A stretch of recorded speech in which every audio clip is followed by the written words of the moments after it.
A human lifted an alien girl's clan sword to save her, unaware it bound him as her mate. Hello everyone, before we begin today's story, I have a small favor to ask. Please hit subscribe and turn on the notification bell so you never miss our channel's new videos. It's quick, free, and the best way to support us in bringing you more dramatic stories. Your support means the world to us. Where are you watching from? Drop your city or country in the comments below. Thank you very much. Now, let's return to the main character. Ethan Walker had learned long ago that silence could be heavier than noise, and on the red plains beneath a pale violet sky, the quiet pressed against his helmet like a held breath. The wind carried fine grit that ticked against his visor, each grain registering on the suit's sensors as a soft, constant whisper.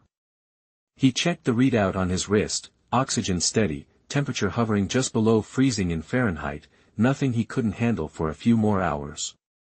He was a logistics contractor by trade, a former army engineer who fixed what broke and moved what others couldn't, not a hero and not looking to be one. The distress ping had come through his receiver as a weak, looping signal, more artifact than call, but he followed it anyway because that's what he did when something was wrong and no one else was close enough to care. Over a low rise of stone, he saw her. She knelt in the dust, shoulders squared despite exhaustion, green skin catching the alien light like polished jade, long green hair bound back to keep it from her eyes.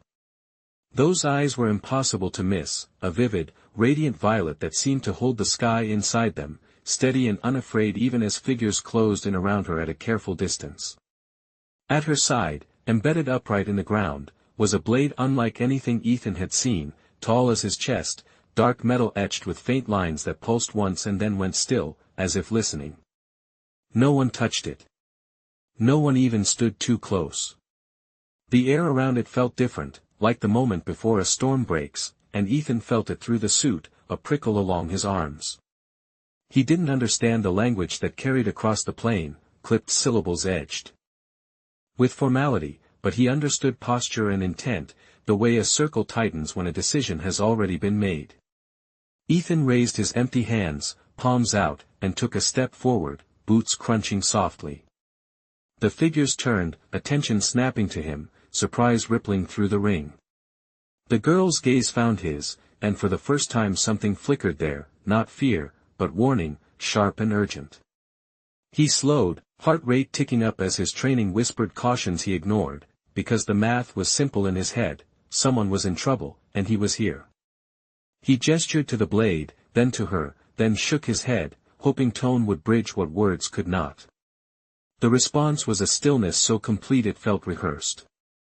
No one moved to stop him when he closed the remaining distance, and that should have told him everything. The hilt was warm beneath his glove, not hot, just alive with a subtle vibration that thrummed into his bones, and when he lifted the sword free of the ground it came easily, balanced and sure, like it had been waiting for hands that didn't know better. A collective intake of breath swept the circle, not anger, not alarm, but something closer to awe. Ethan set the blade between himself and the nearest figure, not threatening, just present, a line drawn with calm intent.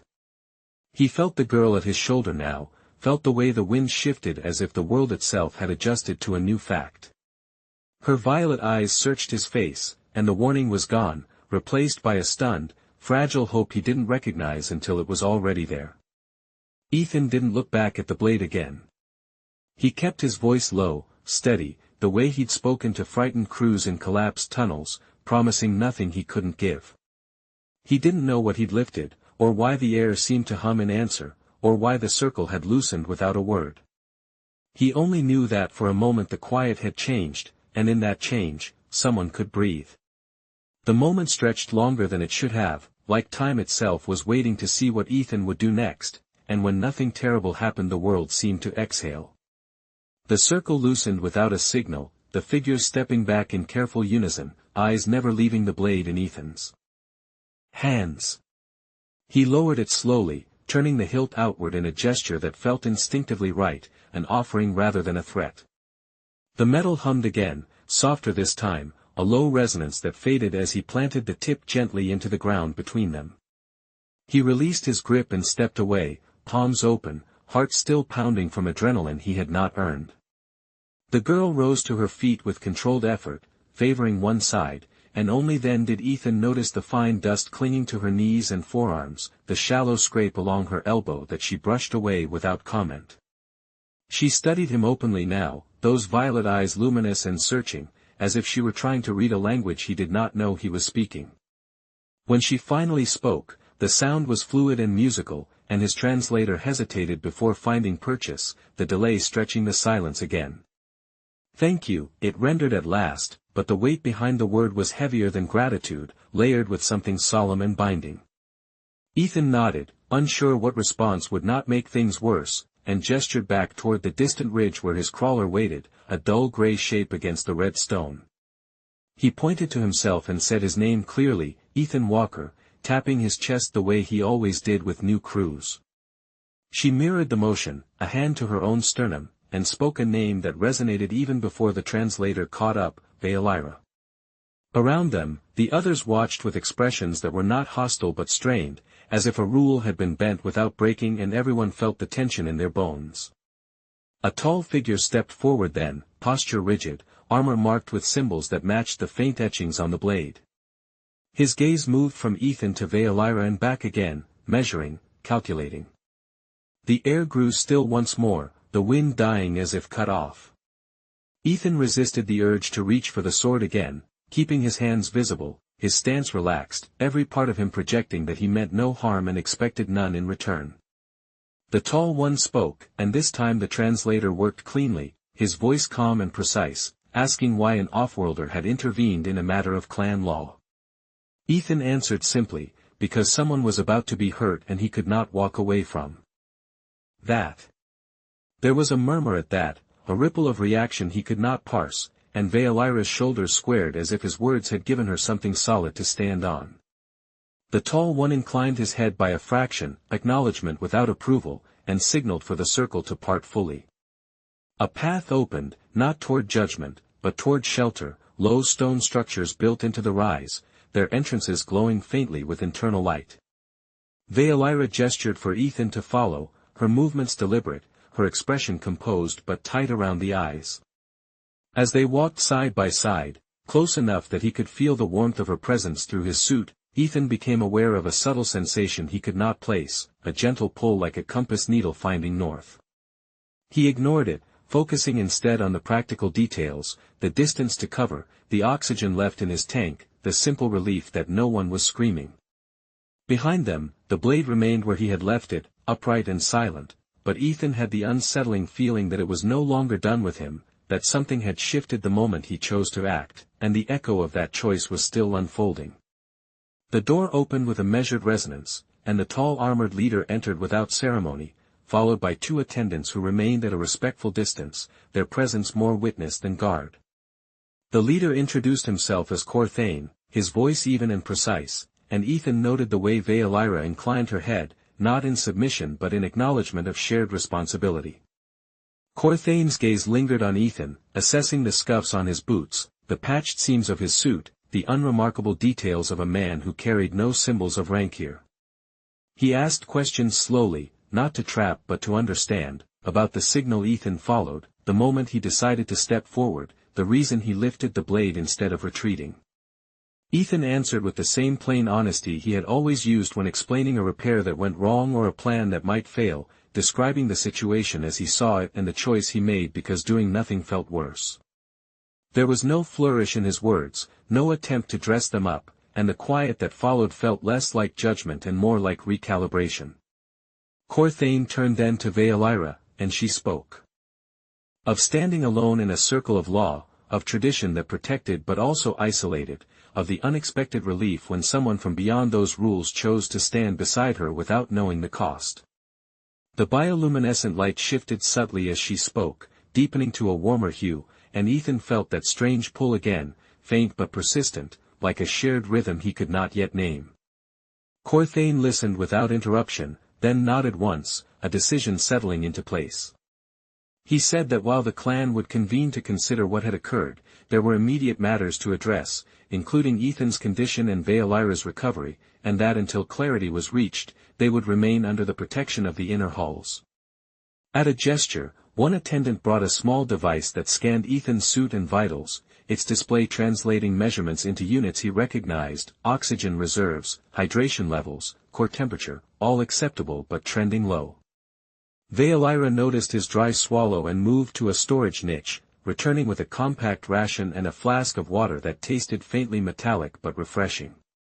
She watched as he ate and drank, her expression thoughtful, and when he finished she offered a quiet explanation of the inner halls, how they were designed to restore balance after conflict, how time moved differently here, measured less by hours and more by readiness. Ethan thanked her, the words feeling insufficient but sincere, and admitted that he might need guidance to avoid further mistakes. Veilira's smile was small but genuine, and she said guidance was something she could give, just as he had given her space to breathe. As Corthane departed to prepare the council, the attendants withdrawing like shadows, the door sealed once more, leaving them in the softened glow. Ethan leaned back against the stone, feeling the fatigue catch up to him now that the immediate tension had eased, and Veilira sat across from him, close enough that the air between them seemed charged but calm. Neither spoke for a while, and in that shared silence Ethan realized that whatever law he had touched, it was no longer only about a blade or a ritual, but about two people navigating the aftermath of a choice made in good faith, learning how to stand in a space neither of them had expected to share. Time passed in the inner halls in a way Ethan found difficult to track. Not by clocks or alerts but by the subtle shifts of light along the stone and the quiet rhythms of the settlement beyond the walls. Veilira showed him how to adjust his suit to the ambient temperature so it would conserve power, her fingers moving with practiced ease as she indicated settings on his wrist display without touching him, always mindful, always respectful. In return, Ethan explained the basics of his equipment, how it recycled air and filtered particulates, how small redundancies kept a person alive when plans failed. The exchange felt natural, two problem solvers comparing notes, and with each shared detail the strange tension in the room softened into something steadier. Veilira spoke of her clan, of how strength was measured not only in endurance but in restraint, how standing alone was sometimes considered a necessary test, even when it left scars no one saw. Ethan listened, leaning back against the stone, recognizing the familiar shape of systems that valued outcomes over people, and he admitted that humans had their own versions of the same mistake. The admission earned a quiet, surprised laugh from her, brief and genuine, and the sound seemed to linger in the air like a promise that silence did not always have to be heavy. When fatigue finally caught up to him, Veilira indicated a recessed alcove where the stone warmed slightly, designed for rest, and Ethan hesitated only long enough to confirm it was acceptable before settling there, boots off, muscles easing as he closed his eyes for a moment. He did not fully sleep, but he drifted, aware of Veilira's presence nearby, the faint cadence of her breathing anchoring him. When he opened his eyes again, the light had shifted to a deeper hue, and Veilira was seated across from him, examining a thin, translucent tablet that displayed flowing symbols. She explained that the council would convene soon, and that there would be questions directed at both of them, not accusations but clarifications, because tradition demanded understanding before judgment. Ethan nodded, stretching, and said he would answer whatever they asked, as long as it was the truth. Veilira studied him for a long moment, then said quietly that truth carried different weight when spoken without expectation of reward, and that this, too, was something her people watched for. A gentle chime resonated through the hall, signaling the approach of others, and Veilira rose, offering him a steady look that conveyed reassurance without illusion. As they walked toward the meeting chamber, Ethan felt that subtle pull again, stronger now, not insistent but present, like a shared orientation toward the same horizon. He realized that whatever the council decided, whatever name they gave to what he had done, the choice itself could not be undone, and strangely, he did not regret it. The inner hall opened into a broader space where figures gathered in a wide arc, Corthane among them, and Ethan took his place beside Veilira without being told, his posture relaxed but attentive.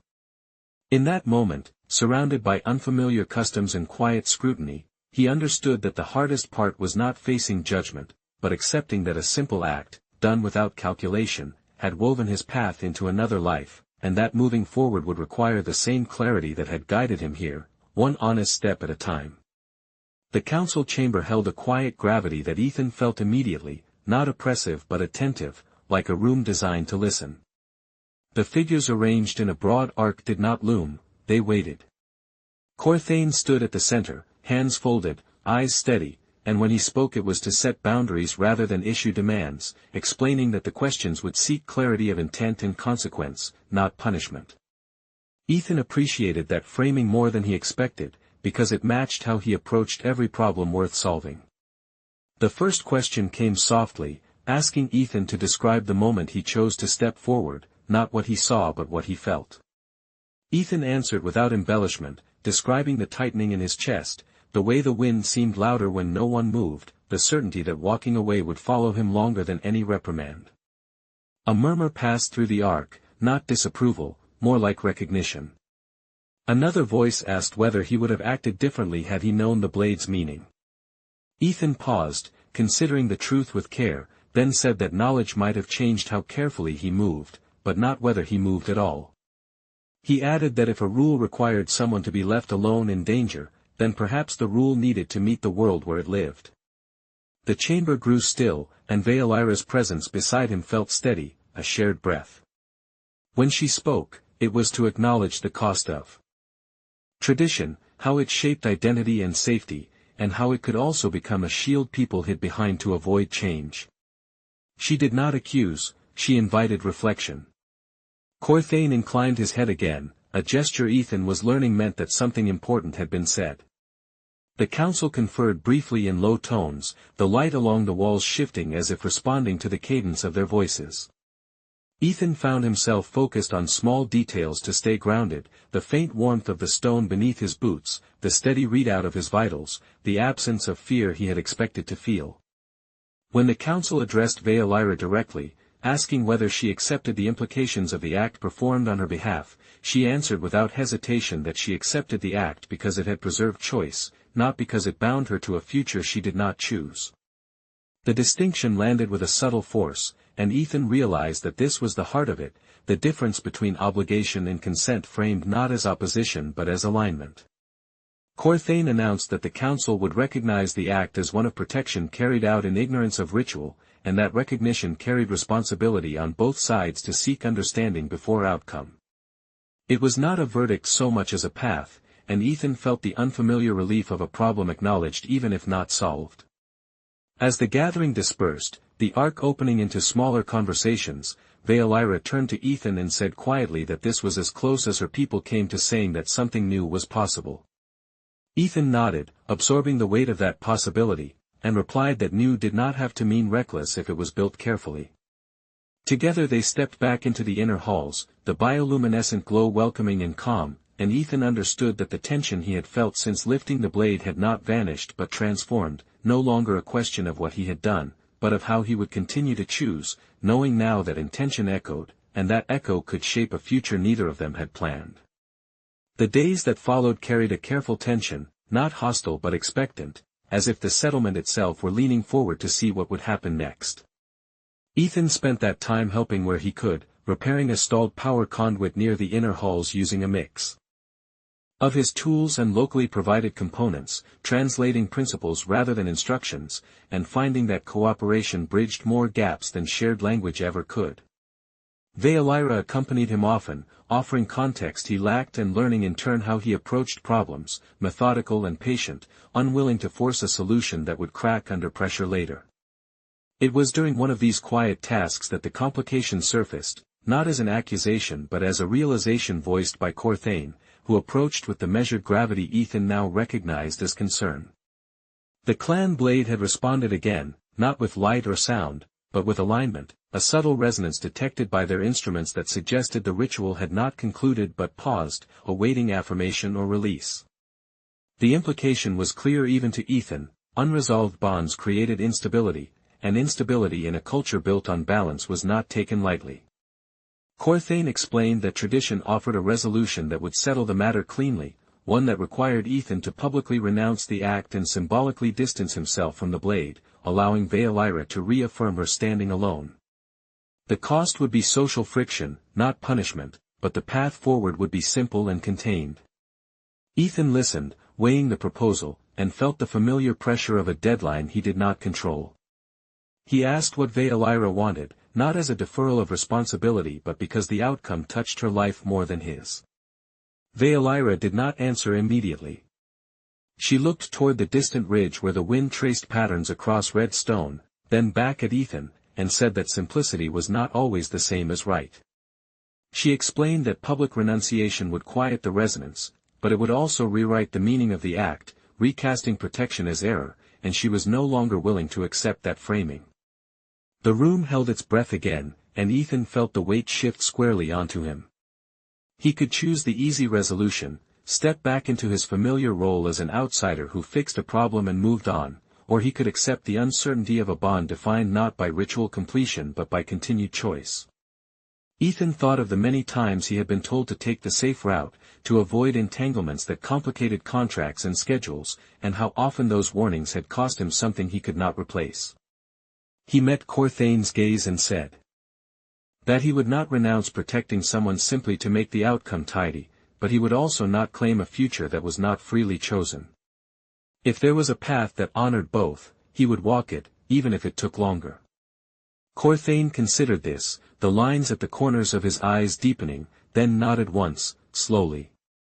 He said that such a path existed but would test patience and resolve, requiring transparency, service, and time.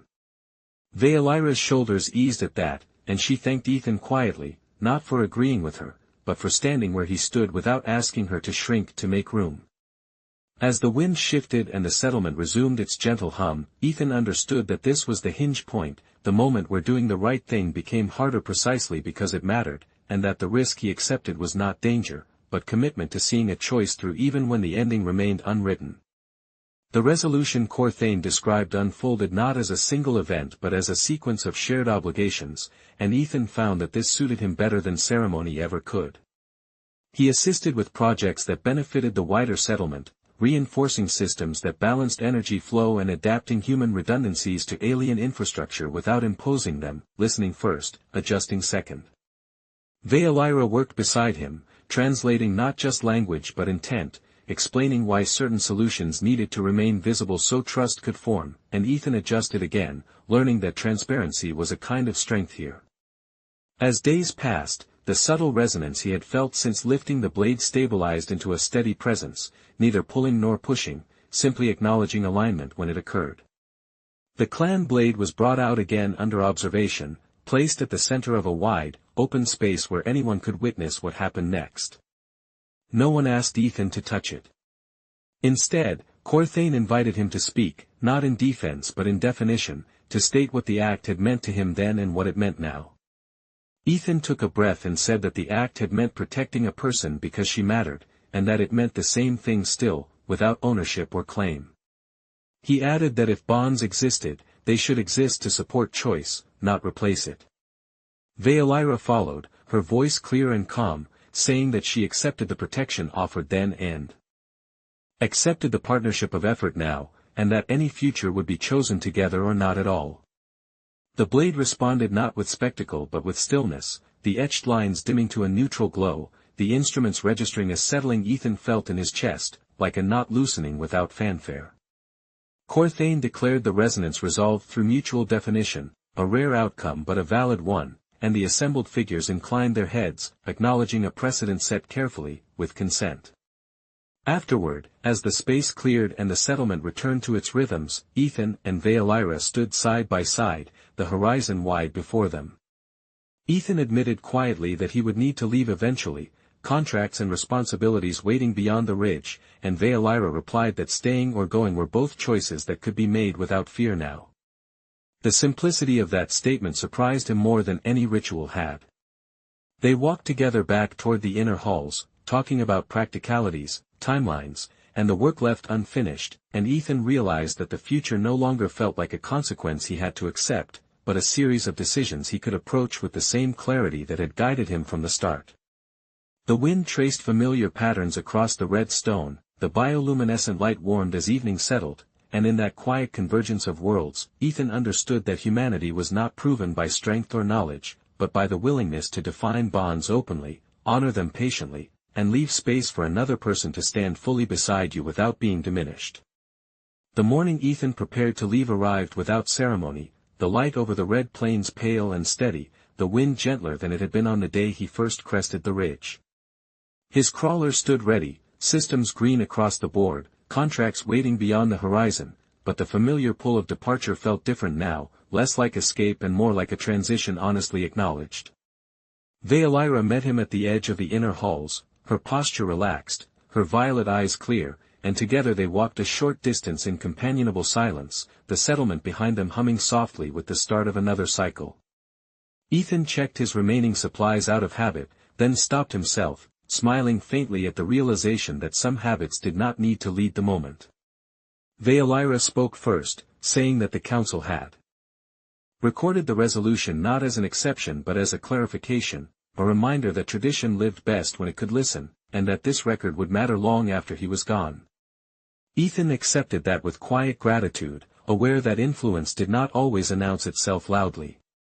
He told her he would return if he could, not as a promise that constrained either of them, but as an intention held openly, subject to the realities they both understood.